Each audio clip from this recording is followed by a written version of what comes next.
मेरा नाम अमित प्रधान है। मैं रीजनल डायरेक्टर हूँ securities exchange board of India, जो कि दिल्ली में इनका ऑफिस है मेरा।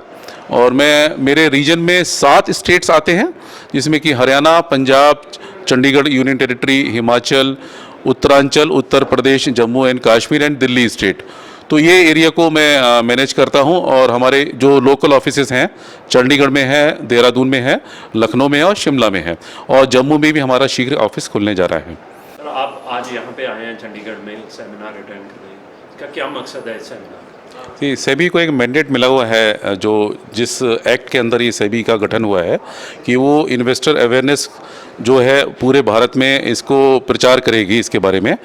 और इसका मुख्य उद्देश्य ये है कि जो एक पब्लिक की जो एक हार्ड अर्न्ड मनी है, ये किसी गलत हाथों में ना जाए, और वो उनका जो भी निवेश है वो सब सुरक्षित रहे। ये हमारा एक बहुत बड़ा एक अभियान है, जिसको कि हम आगे इसको बढ़ा रहे हैं। उसी श्रेणी में ये एक प्रोग्राम है जिसको हम रीजनल सेमिनार के नाम से जानते हैं। इसमें नेशनल स्टॉक एक्सचेंज भी हमारे साथ में बहुत अच्छा एक सहयोग करते हैं। और ये प्रोग्राम जो है आज चंडीगढ़ में प्रेस क्लब के तत्वाधान में हो रहा है, और ये हमें उम्मीद है कि इससे एक बहुत अच्छा मैसेज जाएगा इस रीजन के पब्लिक के लिए। तो पॉन्जी स्कीम्स के बारे में बड़ी चर्चा होती है, उसके बारे में क्या?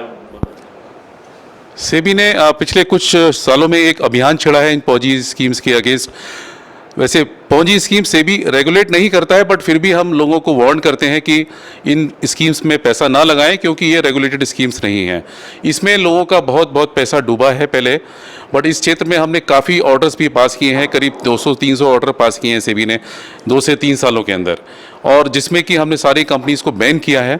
हमने प्रेस रिलीज़ भी निकाली है, उसमें उन कंपनियों के नाम बताए गए हैं, और ये बताया गया कि इन कंपनी से दूर रहें और इसमें कोई भी किसी तरीके का निवेश ना करें। इसके अलावा आज आप सेमिनार में क्या चीज़ सामने लेके आएंगे लोगों के, as far as awareness is concern? जागरूकता के लिए, हाँ जी, जागरूकता के लिए, क्योंकि एनएससी हमारे साथ में है, उनके पास जो भी सुझाव हैं इन्वेस्टमेंट के, वो लोग भी इस बारे में बताएंगे।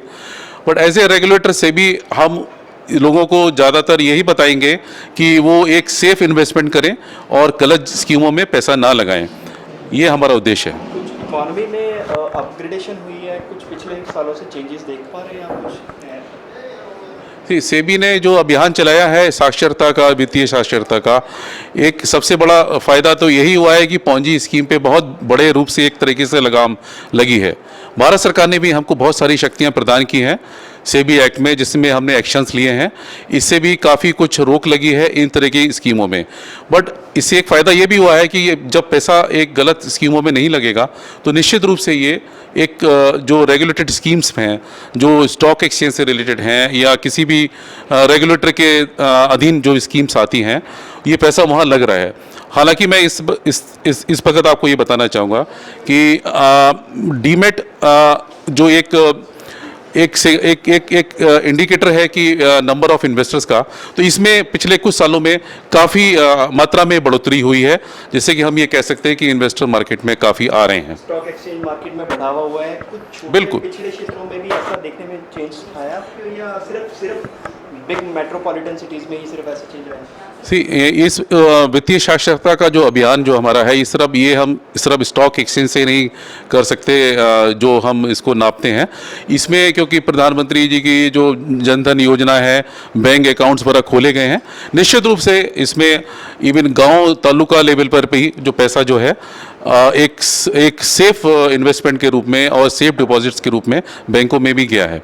तो हर क्षेत्र में इसका एक प्रगति के रूप से ये माना जा सकता है कि लोग अब इन्वेस्ट कर रहे हैं और डिपॉजिट भी कर रहे हैं। विलेजेस से भी आपके पास स्टॉक एक्सचेंज के कुछ अकाउंट्स खुले हैं या खुलते रहते हैं पहले कुछ ऐसा? मैंने आपसे जैसा पहले कहा कि हम सिर्फ स्टॉक एक्सचेंज को एक पैमाना नहीं मान सकते।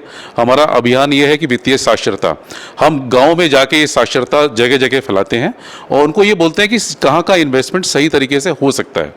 तो हमारा उद्देश्य यही है, और ये हम उसमें कामयाब हो रहे हैं, और निश्चित रूप से आगे भी हम ये काम करते रहेंगे। जहाँ तक ये गांव में जा जाकर वित्तीय साक्षरता अभियान को चलाने की बात है। इस बारे में मैं आपको ये बताना भी चाहूँगा कि हमने विभिन्न राज्य सरकारों से, जिसमें कि हरियाणा एक प्रमुख है, हमने उनसे एक सरकारों से टाई अप किया है और उनके जो रूरल जो विभाग होते हैं जो कि जो डेवलपमेंट देखते हैं रूरल एरियाज़ में, हमने उनसे टाई अप करके वहाँ पे हमने हमारे रिसोर्स पर्सन्स होते हैं उनको वहाँ भेजा है और उनको हमने वित्तीय साक्षरता के बहुत अच्छे मैसेजेस दिए हैं और उनको ये बताया गया है कि सेफ इन्वेस्टमेंट क्या होता है और इसका हमें बहुत अच्छे नतीजे भी सामने आ रहे हैं। ये मैं बताना चाहूँगा।